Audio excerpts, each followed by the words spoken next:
Saya tuh kagum sama guru saya, Sayyidi Syekh Muhammad Abdul Malik. Kalau mau makan itu rapi orangnya. Dia seorang waliullah luar biasa.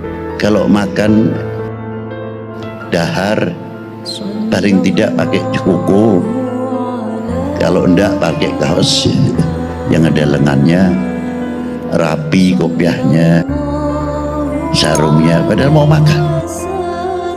Lama-lama saya terpancing juga, namanya santri.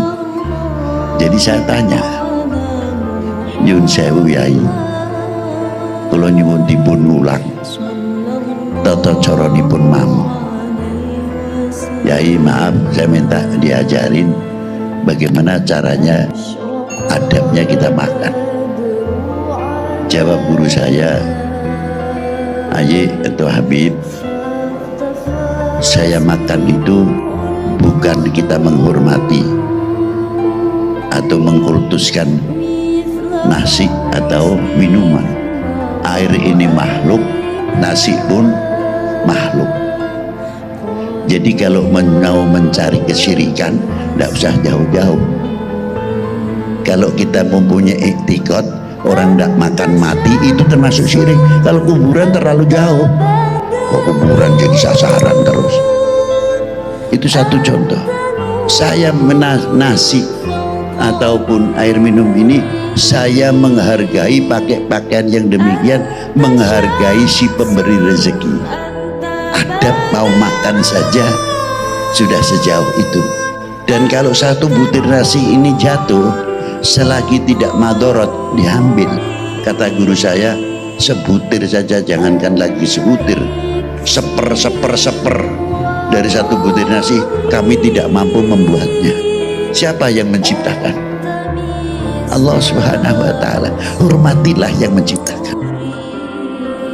Ya pantas makannya manfaat, ditaruhkan ya. Yang sekiranya madorot nanti dipisahkan, dikumpulkan oleh beliau. Yang kedua, Habib, satu butir nasi ini yang andil tangannya banyak. Dari mulai mencangkul, membajak sampai jadi nasi, banyak sekali yang ikut andil. Makanya doanya pantas kalau lafalnya jamak, Allahumma barik lana, bukan Allahumma barik li. Allahumma barik lana, ya Allah, semoga engkau memberkahi kami semuanya. Yang mencangkul dapat, yang membajak dapat, yang mentabur tebar dapat, sampai jadi nasi pun yang menanak nasi masuk di dalam Allahumma barik lan. Berarti kita sudah dididik kepedulian sejauh mana antar kita, khususnya al mu'min akhul mu'min, al muslim akhul muslim. Kalau kita sadar, ya Allah ya Rabb, jauh dari segala perpecahan kok. Sebab kita doakan terus dengan Allahumma barik lana, itu menghilangkan kotoran-kotoran hati suudon kita kepada sesama kita. Kalau orang mau mendoakan sudah ke teman kita sendiri, walaupun kayak apa, itu menandakan hatinya bersih. Itu hebatnya. Ma'asyiral muslimin rahimakumullah. Tidak cukup dari itu, diteruskan doanya, minta diselamatkan daripada api neraka. Bima razaqtana wa qina adzabannar. Sinambung. Lalu guru saya meneruskan, Habib, gimana agama ini masuk ke Indonesia, al-Islam khususnya, bukan oleh tangan satu orang kiai pewaris Nabi, bukan satu wali, ratusan para aulia di Indonesia. Dari mulai Jamaluddin Hussein yang ikut andil besar para aulia bagaimana menghadapi Portugis pada waktu itu, sampai jatuhnya Malaka. Mengapa Malaka jatuh? Padahal luar biasa, 1511 Masehi, digembosi dari dalam. supaya tidak percaya dengan ulamanya, tidak percaya dengan aparatur negaranya, terus dihembuskan. Itu sebab musababnya.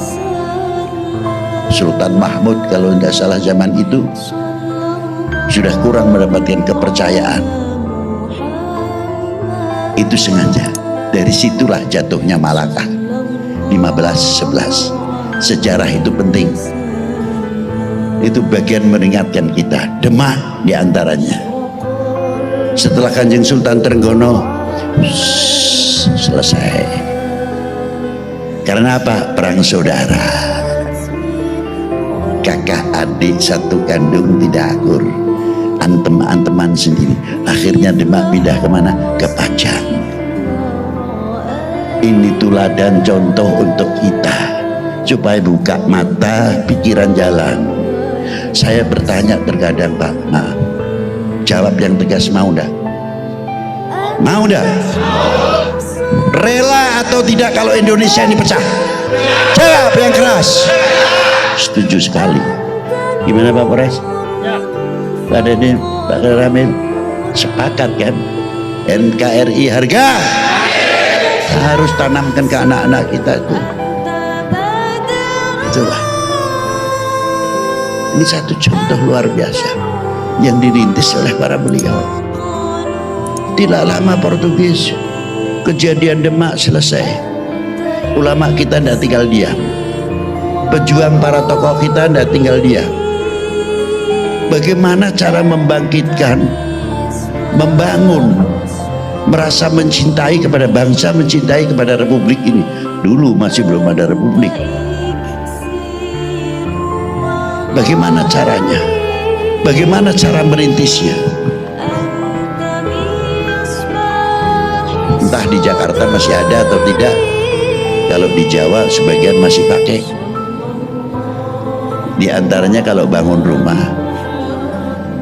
tengahnya itu pasti kasih merah putih. Sebagian masih ada, tidak ada ya. Kasih janur, tiwu atau tebu, pisang, kelapa, padi, dan lain sebagainya. Nanti ketika mengangkat merah putihnya mau dipasang, pakainya panggang ayam, baca doa. Itu casing, sebenarnya penutup. Sebab kalau langsung instansi pemerintahan Hindia Belanda pada waktu itu jelas benderanya mereka. Lalu mendadak kita pasang merah putih, walaupun dibungkus itu, gubetkan di situ, pasti kena dampaknya. Sesepuh-sesepuh kita tidak kalah akal. Kasih janur, filosofinya, kasih tebu, dan lain-lain sampai pada ritualnya kasih doa. Belanda mau menangkap, tidak bisa, karena dianggap apa? Culture. Itu hebatnya. Filosofinya di mana? Dan itu nanti dipasang, reng ataupun usuknya nanti ada yang 1 minggu baru dipasang, 10 hari bisa dipasang. Itu satu contoh. Subhanallah. Ternyata mengandung apa? Kita suruh melihat. Kalau janur yang begitu cantiknya kena panas, kena kehujanan, lama-lama berubah. Panas jadi coklat. Kelapanya juga berubah. Padinya juga berubah. Pisangnya tambah matang dan lain sebagainya. Kira-kiranya merah putihnya berubah tidak? Itu Indonesia. Diangkat dari jauh oleh para ulama-ulama pendahulu.